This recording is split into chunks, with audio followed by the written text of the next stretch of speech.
Buenos días, señores estudiantes. Les saluda la licenciada Diana Soriano Panchana. En este año lectivo 2020-2021 les voy a impartir la asignatura de Lengua y Literatura en los paralelos noveno A, B, C, D y F. A breves rasgos les comento mi metodología de trabajo.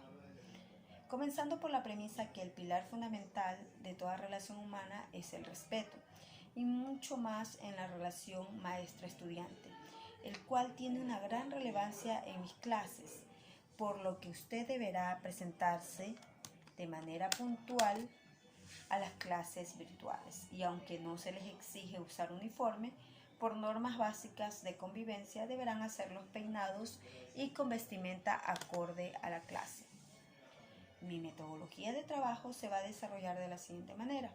Durante estas 2 semanas vamos a trabajar con los textos del Ministerio de Educación del año anterior y con material de repaso que nosotros como maestros del área de lengua hemos preparado.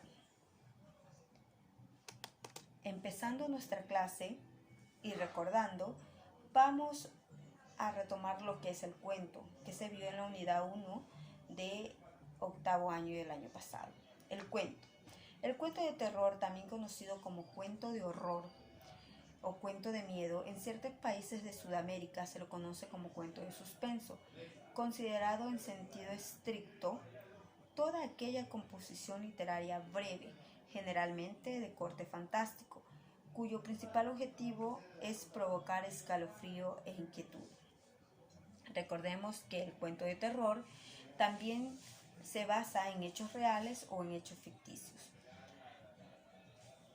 Otro tema que vimos el año pasado con el cuento de terror es la estructura. ¿Cómo se conforma el cuento de terror? ¿Cuántas partes tiene? Está conformado por 4 partes: la introducción, desarrollo, nudo y desenlace. En la introducción se plantea el escenario donde ocurrirá la acción, tema y tono del cuento. Además, se presentan los personajes. Todo esto en fin de que se atraiga al lector. En el desarrollo se suceden algunas acciones que los personajes llevan a cabo. Estas describen cómo eran y cómo son las cosas.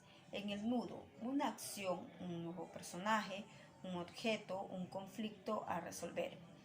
El desenlace son las acciones realizadas por los personajes para resolver el conflicto y restituir una suerte de equilibrio al relato.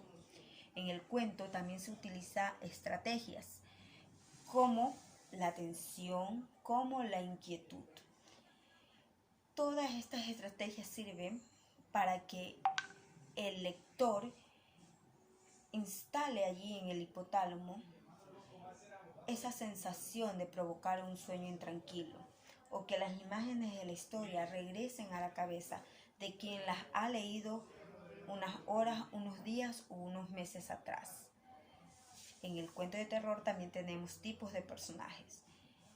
Tenemos los personajes convencionales, los personajes misteriosos, los personajes monstruosos.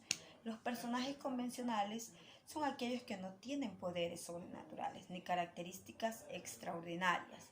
En el personaje misterioso o de aire siniestro son aquellos que juegan una actitud o de aspecto siniestro para que las lectoras crean que están ante al antagonista.